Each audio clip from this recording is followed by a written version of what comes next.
ದೊಡ್ಡಬಳ್ಳಾಪುರ ತಾಲೂಕು ಕಚೇರಿಯ ಉಪನೋಂದಣಾಧಿಕಾರಿ ಕಚೇರಿ ಮೇಲೆ ಲೋಕಾಯುಕ್ತ ದಾಳಿ ನಡೆಸಲಾಗಿದೆ.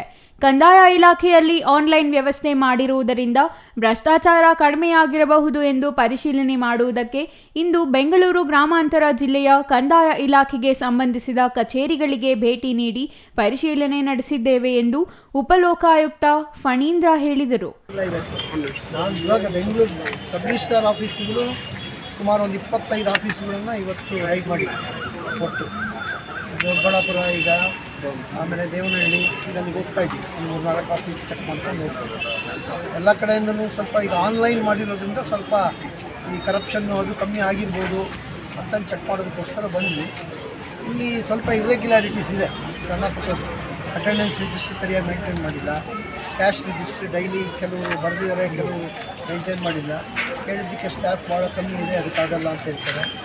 ಒಂದು ಇದ್ರದ್ದು ಸ್ಟೋರ್ ರೂಮ್ ಇದೆ, ಆಮೇಲೆ ಒಂದು ರೆಕಾರ್ಡ್ ರೂಮ್ ಇದೆ.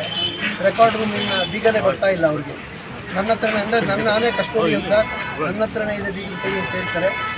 ಯಾವ ಬೀಗದ ಕೈ ತಂದಿದ್ದೀರೋ ಇನ್ನೂ ಓಪನ್ ಆಗ್ತಾ ಇಲ್ಲ. ಇನ್ನು ದೊಡ್ಡಬಳ್ಳಾಪುರ ಉಪವಿಭಾಗಾಧಿಕಾರಿ ಕಚೇರಿಗೂ ಭೇಟಿ ನೀಡಿ ಪರಿಶೀಲಿಸಿದಾಗ ಅಧಿಕಾರಿಗಳ ಹಾಜರಾತಿ ಸೂಕ್ತ ರೀತಿಯಲ್ಲಿ ನಿರ್ವಹಣೆ ಆಗುತ್ತಿಲ್ಲ. ಅಧಿಕಾರಿಗಳ ವೈಯಕ್ತಿಕ ಹಣ ಬೆಳಗ್ಗೆ ಹಾಗೂ ಸಂಜೆ ವೇಳೆ ರಿಜಿಸ್ಟರ್ ಪುಸ್ತಕದಲ್ಲಿ ನಮೂದು ಆಗುತ್ತಿಲ್ಲ. ರೆಕಾರ್ಡ್ ರೂಮಿನ ಬೀಗ ತೆಗೆಯಲು ಸಿಬ್ಬಂದಿ ಪರದಾಡಿದರು. ಇದಕ್ಕಾಗಿ ಅನುಮಾನಗೊಂಡು ಸಿಬ್ಬಂದಿಯನ್ನು ಕಚೇರಿಯಲ್ಲಿರಿಸಿ ಇನ್ನಷ್ಟು ಕಡತಗಳನ್ನು ಪರಿಶೀಲನೆ ನಡೆಸುವಂತೆ ತಾಕೀತು ಮಾಡಲಾಗಿದೆ. ಸಾರ್ವಜನಿಕರಿಂದಲೂ ಅಧಿಕಾರಿಗಳ ಬಗ್ಗೆ ಮಾಹಿತಿ ಪಡೆದಿದ್ದೇನೆ. ಜನರಿಗೆ ಅಧಿಕಾರಿಗಳಿಂದಾಗುವ ತೊಂದರೆಗಳ ಕುರಿತು ಸರ್ಕಾರದ ಗಮನಕ್ಕೆ ತರಲಾಗುವುದು ಎಂದರು.